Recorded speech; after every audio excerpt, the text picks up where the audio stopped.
more forceful. People want him to just say it, and I think Donald Trump wanted to say it. I think people just were too quick to judge. Now, we have this little thing here in the Bay Area. I do the broadcast from Tampa Bay. I know when they hear the Bay Area, they think San Francisco. No, it's Tampa, Florida. And we have this little newspaper that's online. It's called Patch.com. And this was served up to my email from Tampa. And it says, after a white nationalist rally in Charlottesville, Virginia sparked racial violence over the weekend, including a counter-protester's death, the Southern Poverty Law Center is shining light on hate groups that are active across the country. A total of 917 organizations across the United States met with SPLC's criteria, the Southern Poverty Law Group's criteria, for being designated as hate groups. These groups include the Ku Klux Klan, skinhead organizations, black supremacists, and others, but many call Florida home. I'm like, oh boy.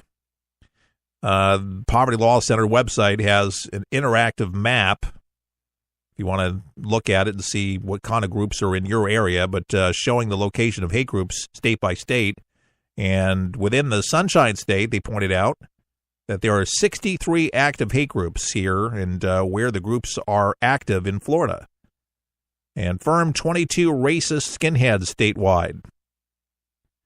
Gallow Tree Wooden Stove Alliance, neo-Nazis statewide, Supreme White Alliances, and Confederate Hammerskin racist skinhead, the Daily Stormer, the new Black Panther Party, Black Separatists. Actually, they're in Tampa, Florida.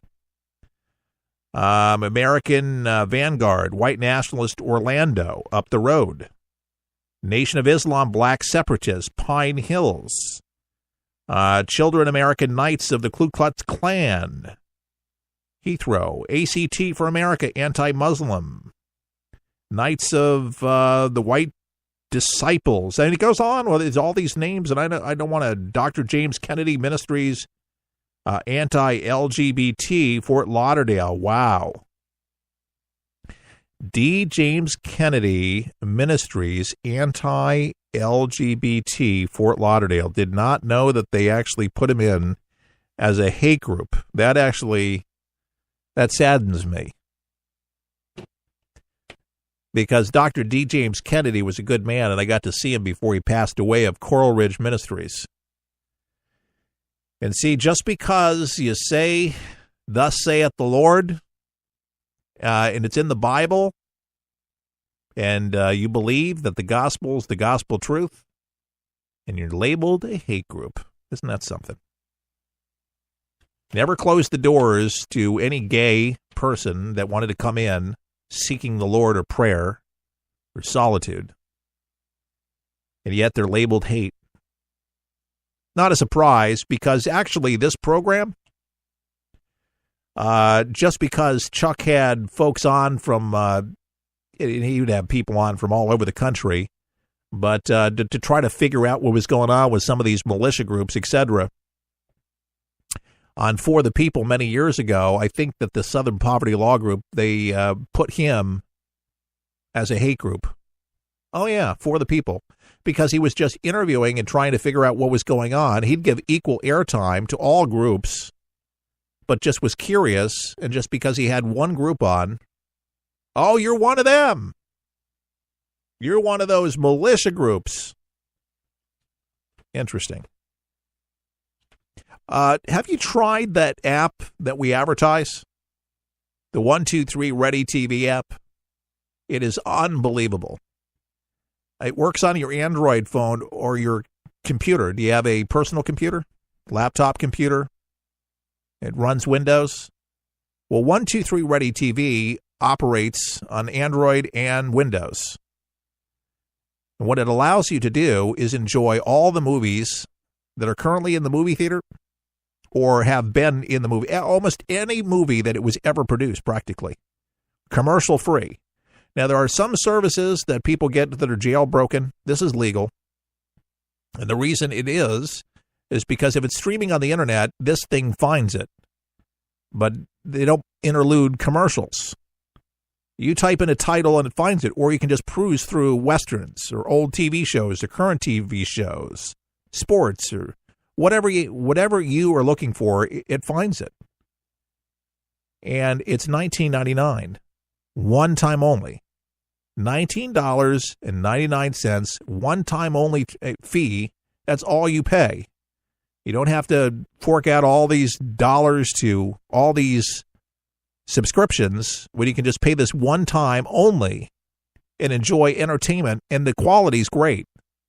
It's excellent. All you have to have is internet access. I've cut cable.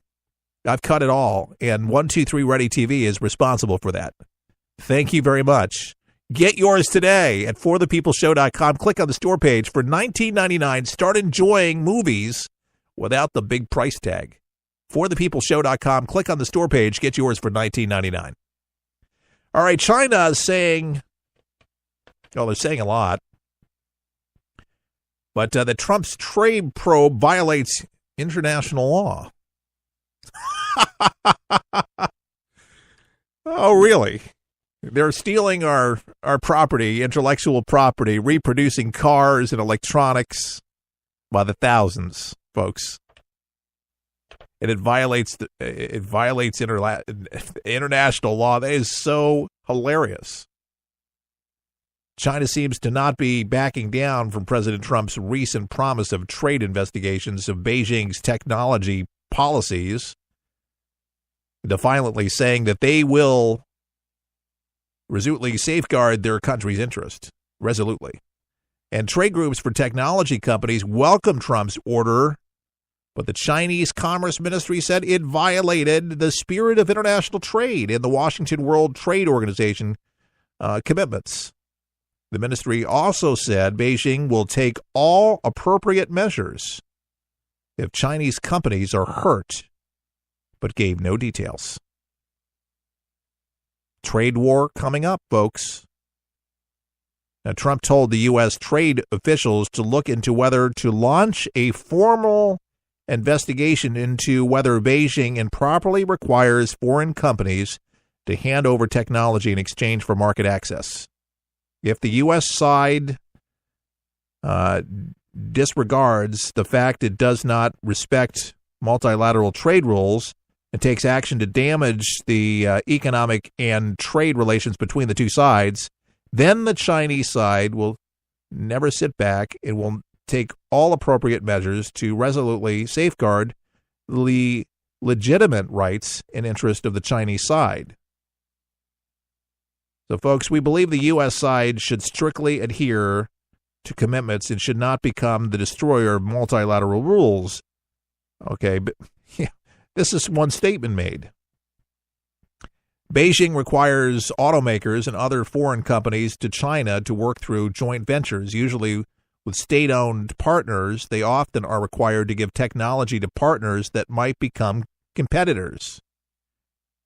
And it goes on. It says over 20 companies that respond to a survey from industry groups, the U.S.-China Business Council said that they were asked to transfer technology within the past 3 years as part of the condition for market access. We don't believe market access should be contingent on transferring technology. It goes counter to China's WTO commitments, said Jake Parker, the group's vice president for China operations. Now, the White House is right to make clear all options are on the table.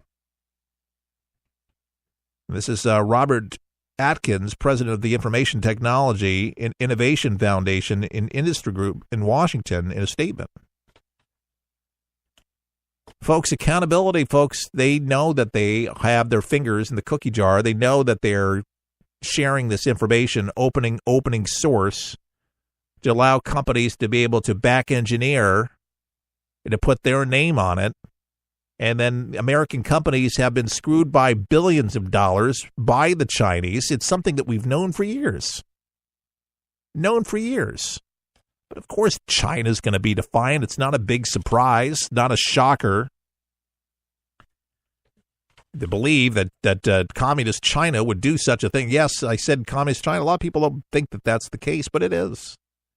It's clear. Why do you think that they are been in cahoots with North Korea? They do business together. But don't think for a moment, folks,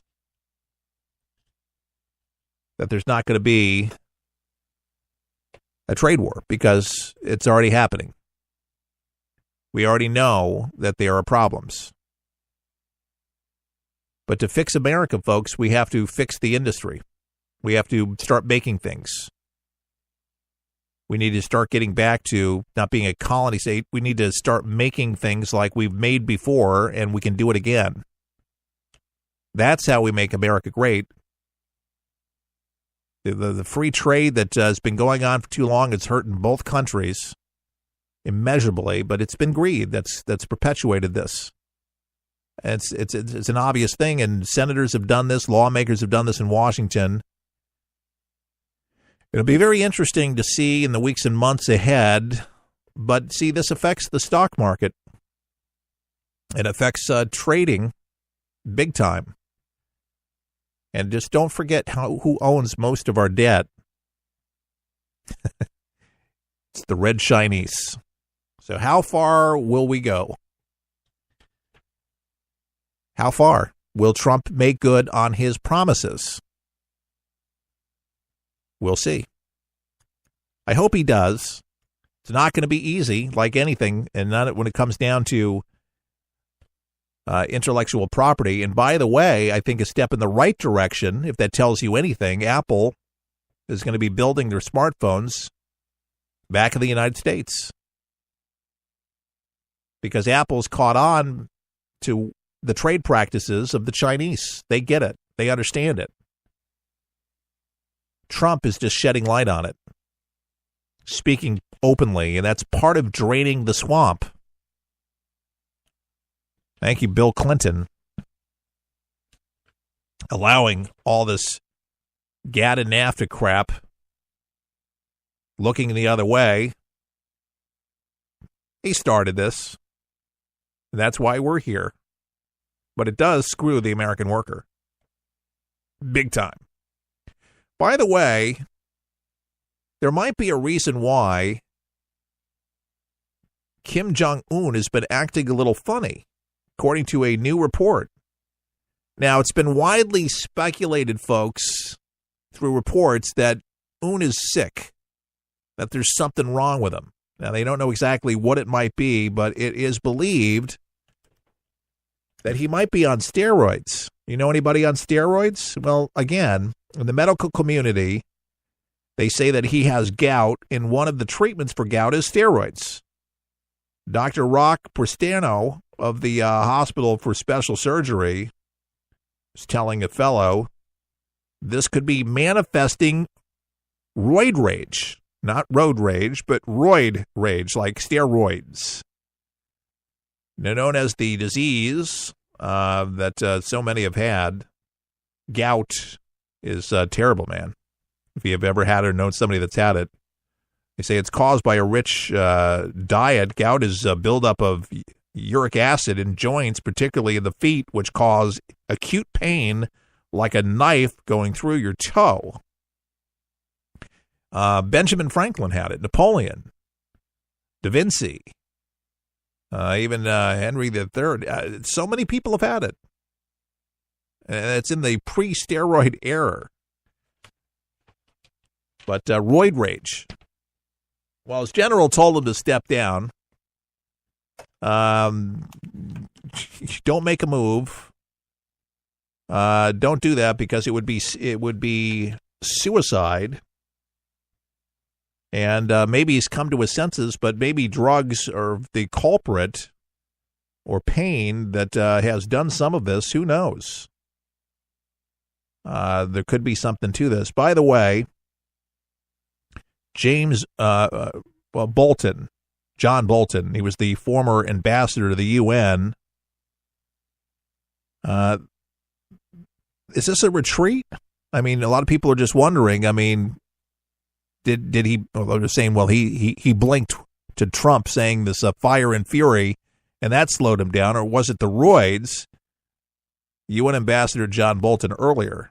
His thoughts. I think the North Koreans in particular paid attention to what the Chinese said indirectly a few days ago, that if the United States retaliates